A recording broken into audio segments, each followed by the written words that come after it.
The lights go out. The silence of the crowd is heavy. A lean man, 5'8", faces an opponent far bigger than him. His gloves are worn, sweat dripping as if blood were ready to spill. Eddie Connolly is not the favorite.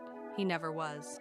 But on that night, June 5th, 1900, in Brooklyn, New York, he stood face to face with destiny. 25 rounds against Matty Matthews, the reigning welterweight champion of the world. The bell rings, and every punch is more than a fight. It is survival. This is the tale of a Canadian who crossed oceans, who fell countless times, yet always rose again. A man who claimed titles, lost everything, and ended his life nearly forgotten. This is the story of Eddie Connolly.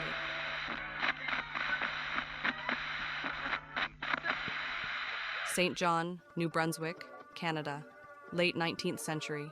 A small port city, thick with the smell of salt water, the constant toll of ship bells, and the harsh lives of dock workers. It was here, on November 18th, 1876, that Edward Connolly was born. Son of a cold land, he grew up among narrow streets and smoky bars filled with sailors, where brawls were as common as prayers in church. As a teenager, he discovered that his fists could be his escape from that gray fate. At 18, he was already facing older, stronger men, armed with nothing but raw courage. In 1894, before a modest crowd in St. John, Eddie won his first crown, Canadian featherweight champion. It was only the beginning. The boy from the docks was becoming a name whispered in smoky rings from America to England. By the age of 20, Eddie Connolly was crossing borders in search of recognition. Cleveland, New York, Birmingham, each city a battlefield, each ring a proving ground. His fists sharpened against tough contenders, and soon he raised another trophy, the lightweight championship of the British Empire, in 1896, knocking out Tom Causer in front of a stunned English crowd. In England, he fought legends like Dick Burge, brutal clashes that left his face swollen but his will unbroken. He was not just a featherweight, not only a lightweight. Connolly defied weight classes, limits, the impossible. But his greatest moment would come in 1900, back in the United States. After fierce battles with Matty Matthews, Eddie was given a fourth chance. 25 exhausting rounds where Matthews hit the canvas twice and nearly collapsed at the final bell. When the referee lifted Connolly's arm, the boy from St. John became welterweight champion of the world. For the first time, Canada had a king in the ring.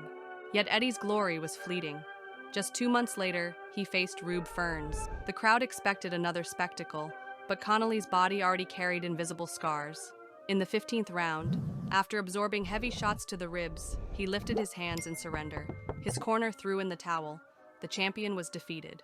From there, the road turned cruel. He faced Joe Gans, the prodigy many consider one of the greatest lightweights of all time, and left the ring humiliated, disqualified after desperate clinches and headbutts. The man who once thrilled audiences was now accused of fighting dirty, of clinging on just to survive. In England, he sought redemption against Jack Palmer and Tom Woodley, but he was overmatched, weary, as if fighting not only men but time itself. The fire in his eyes dimmed, the purses grew smaller. The press, once fascinated, barely mentioned his name.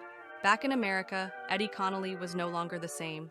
He fought in Halifax before his hometown crowd, but his punches lacked their old sharpness, his feet their speed. In 1904, against Honey Melody, he was knocked out in a single round. The audience could hardly believe it. The former champion looked like a ghost inside the ropes. After that, silence. Eddie Connolly had no farewell of heroes, no comfort of popular memory. He lived in obscurity, far from the spotlight, until his death in 1936, almost forgotten. But his legacy endures in the pages of boxing, a man who dared to fight across 3 divisions, who crossed oceans when few had the courage, who bled in smoke-filled arenas to prove that a boy from St. John could touch world glory. Connolly was not an eternal champion, but he was the embodiment of the fight itself, to fall, to rise, and to keep going, even when the world expects you to stay down. Picture the frozen docks of St. John, the biting wind, the ringing of ship bells, and a young man with calloused hands dreaming of more than a laborer's life. Eddie Connolly did not live to see his name celebrated among the legends, but every punch he threw, every night of pain and sweat, left an invisible mark on the history of the ring. His end may have been silent, but his journey speaks even today, because in boxing, as in life, It is not only about victories or defeats, it is about the courage to stand back up, even when the whole world expects you to remain on the canvas.